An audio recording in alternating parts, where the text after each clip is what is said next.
What's up, fellas? Man, when the Earl. games tip off, the NBA action is just getting started, and there's no better place to get in on that than FanDuel, America's #1 sportsbook. With FanDuel, you can place live bets throughout the game. So even if you missed the opening tip-off and you want to bet on the fourth quarter comeback, you can still get into action. And if you're looking for a bigger payout, you can even combine your live bets into a same-game parlay. I take advantage of the 25% boost with the Cleveland Cavaliers in the month of March. So right now, new FanDuel customers, they can get $150 in bonus bets if your first $5 bet wins. Just visit FanDuel.com to join today. That's FanDuel.com for your shot at $150 in bonus bets. Make every moment more with FanDuel, the official sporting betting partner of the NBA.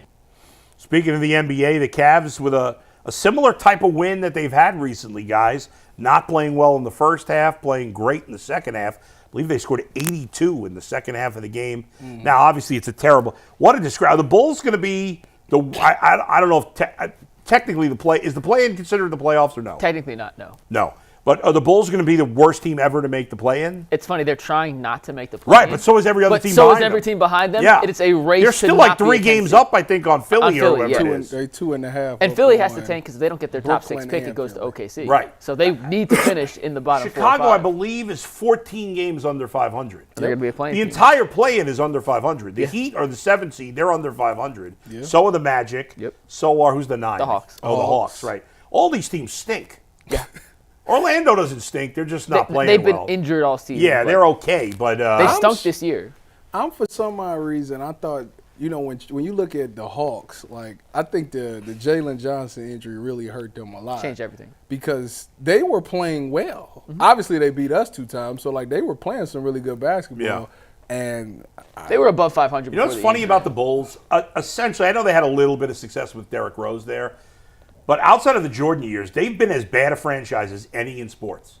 Just about, yeah. They have been hideous outside of the Jordan. That's a big if. The Derrick Rose years was pretty good when they had him, Ben Gordon, Yeah, but Kyle, Kirk Kirk Heinrich. fine. They didn't, Noah. Yeah, like Boozer. that was a good. That they was had a a good team. stretch, Luol but Deng. they've been Because so bad. Dwayne Wade said if him and LeBron didn't team up with the Heat, he was going to Chicago. He's going to ask for a trade But to he go to didn't, Chicago. and they stunk, and they've been terrible ever since. But anyway, who cares about the Bulls? As for the Cavs, it was a weird game. Obviously, Evan Mobley didn't play. Ty Jerome, DeAndre Hunter, Darius Garland, and I was about to say Myles Garrett instead of Donovan Mitchell. I don't know why. I have no idea why I was going to say Myles Garrett.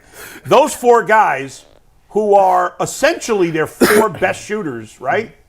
Combined, I believe, my numbers could be wrong, but I know the percentages, right? I think those 4 guys from the field, not from 3, went, I believe, 20 for 60, which is terrible, between them.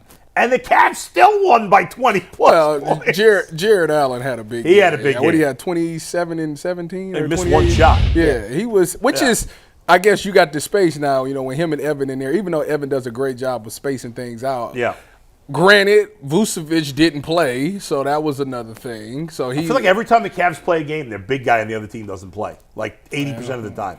But he's been the one that's been quiet. Even McNuggets was like, I think he's a little hurt. Yeah, or we were something. saying yesterday, what's with Jarrett Allen? He still took some lefty shots. Clearly, he watches the show because he wanted to prove you wrong. Shut you Well, up. hey, Steve, pull that game stat graphic back up. I found a crazy stat last night. Yeah. Jarrett Allen yesterday, 25 points, 17 rebounds, only missed 1 shot. Steve, please pull that up whenever you get a chance. Yeah. That's the 3rd time in his career he's had at least 25 or more points, Yeah. 15 or more rebounds, on 90% field goal shooting or better. Right. 3 games in his career he's had that now.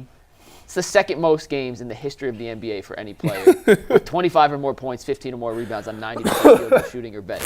That is 2nd most bizarre. ever. Wilt Chamberlain's number 1. Guess how many Wilt had? Oh, my God. How many did Jarrett have? He has 3, which is now the 2nd I'll most say Wilt ever. Chamberlain did it 52 times. No, way too high. Way too high. I'd say The 90% field goal percentage is the that's the one that's tricky. Yeah, yeah. I would say a dozen. 15. exactly a dozen. It's 12 times. So I was Jarrett Allen thinking about the 90%. now stands alone in the history That of the is league. crazy. 25 or more points, 15 or more rebounds, on 90% field goal You shooting could or ask better.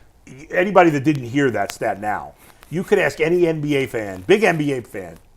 I mean, diehard NBA guy. They would never get it. Nobody would guess that. That Ever. Jarrett Allen second. They would you'd get never it. guess that. No. In a million years. It is crazy because not Mobley.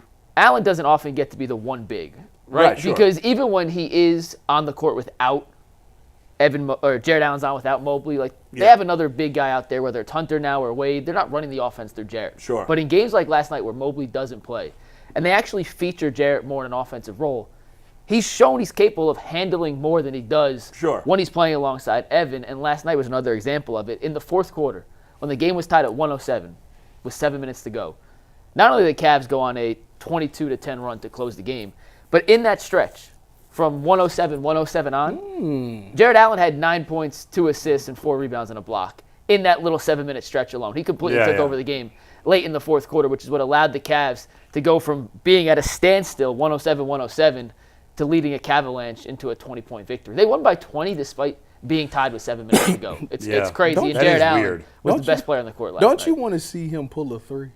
Jarrett Allen? Yeah. I just want to see what he looks like. He shoots him in warm-ups. I know he does. What do you think the in-game line was when it was tied at 107 at that point in the game? Cavs minus 5.5. Has Jarrett Allen made a three this year? Has he? No, I've this never year, I'm seen. not sure. He has in his career. Oh, That up really? real quick. One of the Jarrett- games where he had 25-15 on 90%, he made a three. He was 10 of 11 in the game and was 1 of 1 from 3. Hold on. I'm gonna look this up. Don't get me wrong. Like his game, He has not.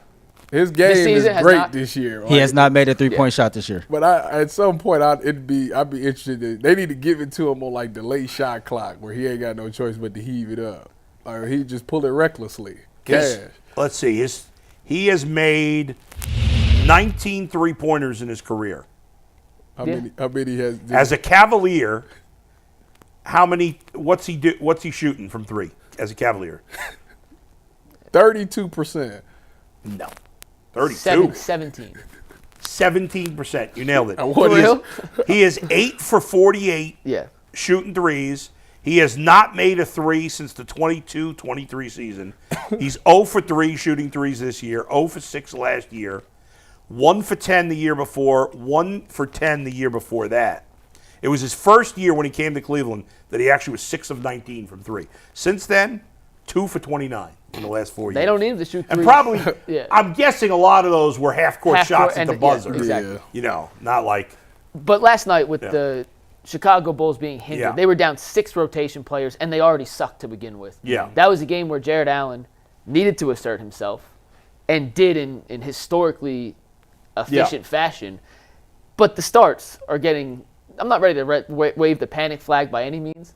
This is 3 games in a row now where they've dug themselves out of a 15-point deficit or more and come back to – when I saw on ESPN this morning, it's the first time in the tracking era – or it's the second time in the tracking era since they can go back to play-by-play, which goes back to 97, that a team's come back to win 3 straight games when they trail by 15 points. I just don't think it's that big a deal, Mike. I'm not waving the panic flag. They still have the best. Real quick, they still have the best point differential in the first quarter, or the second best now. They've fallen behind OKC by 0.1. But before this 3-game stretch, they had the best point differential in the first quarter. It's 3 games. I'm not freaking out, but Donovan Mitchell said last night after the win, we got to change this. We can't keep doing this because if we play better teams time after time, it's going to come back to bite us in the end. Right, and I'm not super worried. And one of the big Tyvus, advantages that the Cavs have is that they're playing their best players less. And if you fall behind all the time, you're going to end up playing your best players more than you want to. I mean, I agree with the fact that Evan didn't play this game. The last game, Donovan didn't play. You're playing a horrible team. It's still what it is. Like, you ain't full strength. But what I'm saying is, to me, it sometimes it comes off as like winner's fatigue. Like, we've won so much that it's like. Tonight could be ugly against Miami. Like, I don't want that to be the case. Like, who? The Cavs? The Cavs, yeah. You think they could, if they fall behind? I think they're pissed after the last. Yeah, you think they're going to come out and play well early? I wasn't there last night. I could go off what Fedor wrote in his game recap, but every time Donovan's made a statement like that, Donovan said we have to fix this. His exact quote was, we have to fix this. This is not the style of basketball we play. They've come out and responded, and had they blown out Chicago last night, I'd say, okay, maybe you're right. This could be a weird schedule game. But after those 3 slow starts, I think they're going to come out like with a vengeance tonight. And I actually think Miami's in trouble. They got no choice. Does it really matter at this point? Yes. For the standings, no. I mean, they clinched. They basically clinched the 1 seed. Yeah. But still, I mean, you don't want to. What happens tonight is a 0 factor in the playoffs unless somebody gets hurt. I agree. A zero factor. I agree. But does it matter? Yes. In these games against slappy teams. Why does games not matter? I just think at this point. It's practicing bad habits. That's what it's doing. Okay. Yeah. Fine. I'm not a fan of that. I'm just saying one game on its own against a nothing team in March But it's not just been one game. That's the thing. But it's 3 games. These things these things ebb and flow. You're not going to play perfect first quarter basketball an entire season. On the flip side of that. Yeah. So for the season, like I said, they're second in point differential in the first quarter. They're plus 4.4 in the season. But that in the last 3 games, they're minus 6.7, which is third worst in the league. But on the flip side of that, in the fourth quarter, I was looking at some numbers. Yeah. They have a net rating this season of plus 12.6 in the fourth quarter. Which is really good. NBA.com goes back to 96, 97 to track that kind of stuff. It's the best fourth quarter net rating in the history of tracking. So what are we talking about here? We're going to be worried about a bad first quarter against Portland and Chicago. It just doesn't get me that worked up. The Cavs are playing mostly bad teams for the next couple of weeks. I know they got Milwaukee. They got a lot of games in not a lot of days, but it's not the highest quality of. No, they obviously got 2 games late in the season with the Knicks still. I think they got 2 still with Indiana. Maybe one more with Memphis. Indiana's been playing really well lately. Who has? Indiana. Well, there's only like 4 good teams in the East, so. I ain't gonna point it, but they played the Rockets yesterday. And the Rockets was pretty. I think but the Rockets had like 20. He had like 25 and like 15 assists or something. It was ridiculous. I'm with Mike. I think it matters. I think when Donovan says something, they typically kind of like listen to that and respond. But Kenny Atkinson has spoke to this 2 or 3 games ago, and he highlighted, these slow starts that this team is getting off to, it's uncharacteristic to who we are. We have to come out and assert ourselves every single game like we belong.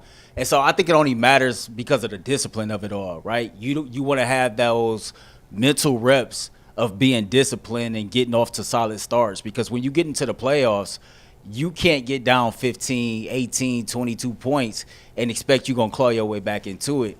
And so, like, in the grand scheme, in the end of the regular season, it doesn't matter. But you want to start creating that psyche now of, okay, come out, establish yourself early. Don't put yourself in a position to always got to fight back. I hear what you're saying. I just feel like they've already established that. This is just a stretch where they're not doing it for whatever reason. I'm weird because we getting towards the end of this. We know that.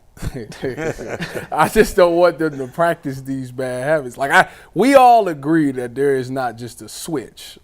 The Cavs is not a team that you flip the switches playoff mode. Like, no, I don't think that's the case. With any Cleveland team, I don't think they just got that thing where they can just flip the switch and we in playoff mode. Like so I think that for me, I need to be confident. Like, all right, so if y'all continue to play this way for the rest of the season, what, y'all in the playoffs, all of a sudden y'all going to go back to what y'all once was? No, I don't think that's the case. I guess I'm just not worried that they're going to. The 3 first quarters before this 3-game bad stretch, they were destroying the Knicks. Yep. They were up on Memphis, and they were destroying the Magic. Right. So in the last 6 games, they've had 3 really good first quarters and 3 really bad first quarters. And by the way, the only reason I'll say about the playoffs is, to me, at this point, the Cavs have proven all they can. Like, your confidence in the Cavs in the playoffs, I don't think can grow any higher than it is now. It's reached like the Cavs can't prove anything. There's nothing they can prove at this point besides winning in the playoffs that's going to make me any more confident in them in the playoffs. I'm very confident in the Cavs in the playoffs, but there's still going to remain a part of me that says, they haven't played well in the playoffs. They got to prove it then.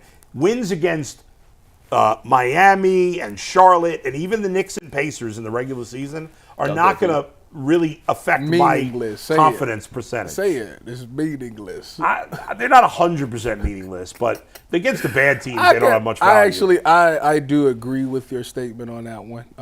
I think that the Cavs, you're right, the Cavs have shown. The one thing that we said was we wanted them to be more physical, and I guess, you could say the game against Boston was physical. You could say that. Yeah. You could say that. The Memphis game was physical. Even though they was kind of missing guys, you could say Memphis was physical. So, they've heard that sentiment, and they've kind of answered that bell. Yeah. At the end of the day, like, everybody's always going to say the same thing. Like, right. Are you going to do it in the playoffs? The Cavs are the 3rd favorite to win the NBA title. I know at Bet Rivers, we had them at plus 700 5 days ago. They went down to plus 600, and now this morning they're plus 500. So their odds have been going down. The Cavs are going to be the third favorite to win the NBA title, no matter what happens in the regular season. That is correct. Unless there is a catastrophic injury if Jason to Boston. Tatum gets hurt. Unless there's a catastrophic injury to the Celtics or the Cavs, nothing's going to change in those odds. The Celtics are going to remain the favorites in the East until the Cavs beat them in the playoffs. Mm-hmm. Nothing's going to change. Now, that may bother you. I don't know why it would. They're the defending champs. I get it. That doesn't mean at all that the Celtics are going to win. I think the Cavs are continuing to get respect in the league. I think there is a healthy dose of respect for the Cavaliers among people that cover the NBA. But most people are still going to favor Boston in the Eastern Conference Finals. And they've earned that. Yeah. They've earned that. There's no doubt about it. And even though the Cavs won that last game, you said there was no Mobley. Well, there was no Porzingis in that game. And Mobley, the one guy he struggled with is Porzingis. Not last night. Well, it happened against Boston, but more specifically last night. Garland got hot in the fourth quarter. He made 2 threes down the stretch. Yeah. Him and Allen and Javonte Green a little bit too were the real catalyst he had a nice game. The Cavaliers. Yeah. But since the injury he sustained against the Knicks, when he fell, we thought he got concussed. Ended up being a hip injury. He missed 2 games. You notice he's been struggling to find a shot since then, Ty. Yes. If you happen, I noticed that. I pulled some of the numbers. What, he had 13 against Portland or something like that? Yeah, he was 2 of 12 against the He's been shooting poorly. Trust me, I know. In the last 4, well, I want to try to parse out real quick why we think he's struggling. But in the last 4 games, he's shooting 30% from the floor. He's shooting 32% from 3, still averaging 6.5 assists a game, but his points per game are down from 21 to 15. Yeah. In those individual matchups, Steve, if you want to take the next graphic here, he got hot in the fourth quarter against Chicago from 3, ended up 5 of 11 last night, but prior to that, if you take that game out, he's shooting like 13, 14% from 3, 1 of 6, 2 of 7, 2 of 7 against Portland. He got injured in that Knicks game and then missed the next 2 games against Memphis and then against Orlando, came back for the Boston game on Sunday. Well, do you know what he shot from 3 in the fourth quarter last night?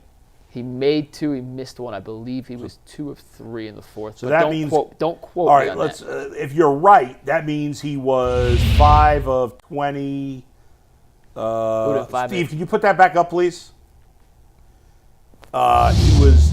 So that means before the fourth quarter, he was 8 for 28 shooting threes over the last 4 games. So sub 25%. And when you dive into some of the more, you can just leave this up here, Steve, but when you dive into some of the more advanced. No, that's better than 25%. 8 of 28? Yeah. I was thinking 7 of 28. Right. Sub 30, in between 25 Sub 30, yes. Yeah. When you look at some of the other advanced, now I didn't make a graphic for this, but prior to the injury, he was shooting 54% on mid-range floaters. That was in the 96th percentile in the NBA. Yeah. In that 4-game stretch, he's down to 19%. So more than double falling off. In terms of three-point shooting, it's 31.5% in this stretch, prior 42% in the 91st percentile. And his overall effective field goal percentage takes into context everything, timing, where you're shooting from, mid-range, at the rim, all the above. He's at 37%. That's in the 19th percentile. Which he was at all what? Guards. He was at 58%. Okay, so these are extreme drop-offs. Extreme drop-offs, So the injury makes sense, but I think, are you going to speak to Kenny Atkinson pregame tonight? I'll talk to him after. Because I think the question needs to be asked, is it coincidence of the injury, or is he possibly just in a big slump right now? I think combo. I think it's a combo. He's missed some shots. He's gotten good looks. Because these are like off-the-cliff drop-offs here. But in the last game, Chicago, got a lot of good looks, just missed them. Yeah. I didn't think he got as good of looks against Boston and Portland. The way they pressured the ball without Donovan on the court, they made life really hard for him. Yeah, and Boston's a tough matchup for him. He missed some shots he usually makes, but I thought last night he got some good looks. He just missed them. You know what's gonna happen? You're gonna be wanting to ask Kenny that question after the game, and he's gonna go crazy. He gonna go crazy. I hope so. I hope that'd be the best case scenario. I'm not panicking. I'm just put it on pointing out. You know what I'm saying? Put it on the ticket. FanDuel, Darius over or 25 points is gonna happen, guaranteed. Listen, tonight he goes off? Yeah. Whatever his over is, I take it. I think it's just worth pointing out that he's been in a little bit of a shooting slump the last couple games. And I'd like to know, I don't know how forthcoming Kenny Atkinson will be about his He's not injury. great at lying to us, put it that way. No, he's very honest, but sometimes with injuries, and it's smart, any coach is going to want to be a little cagey. Like, you don't want to say, oh, yeah, he's dealing with this injury, it's bothering him, it's affecting his game. That's giving some information to the other team. Is Javonte Green going to take Okoro's minutes in the playoffs? I don't think Okoro's. I don't think either getting minutes in the playoffs. I think they're all. All right, so those two are in the mix for that. Let's say those guys only play probably if Dean Wade gets hurt. Let me ask you or this. somebody else gets or hurt. spot Right? matchup. Foul trouble happens. Yeah. And you need a defensive presence on the floor. Because Javante, I don't know what he is defensively. He's a very good defender. really good, He yeah. offers nothing offensively. Yeah. He did have 11 points last night, but Okoro's the same thing. So which one you putting out there? I have no Which idea. one It would you be an putting out uneducated there? opinion. Go ahead. right now, as of 11:26 on March 5th, I probably lean towards Javante only because we've seen Okoro in the playoffs, and he's 3 of 25 from 3 in the last 2 playoffs. At least Javante may be able to shoot better than that. I don't know, but it goes either way. If you want to say Okoro, I have nothing. I'll say this: if you're not sure who's the better player for that role, if you need him, I would give Okoro the first crack because he's been here. That's fair. He's part of the team. He's part of the fabric of the team. They did sign him. Right? Actually, I give him first crack. I'm changing my answer. It's Okoro. Wow, look, I tuck you into something with basketball. That's the first time ever. I was just thinking from the 3, but Yeah. you're getting the same skill set from. Right. I'll give if the guy was, Okoro. If he was clearly better, then I'd go with him. But if they're about the same level, give Okoro the first crack. Yeah, now, if he sucks, then you change. But I'd give him the first shot as the guy who's been here. Those two and Sam Merrill are going to be the 9th guy in the rotation. Right, that Kenny has as an option to, depending on matchup, depending on injuries, fouls, exactly. But those 3 guys, and it's going to come down to who Kenny feels in that specific situation against that specific situation and against that specific opponent, who gives him the best chance. But in any given series, we may not see anything from those guys. Those guys could not play at all. Anything you get from any of those 3 is a bonus. And Brad Sellers was on yesterday. Yeah. And Brad, you were here, you weren't. Yeah. Brad talked about PJ Tucker. Well, PJ Tucker is his new Carmelo Anthony. Is a corpse. PJ Tucker.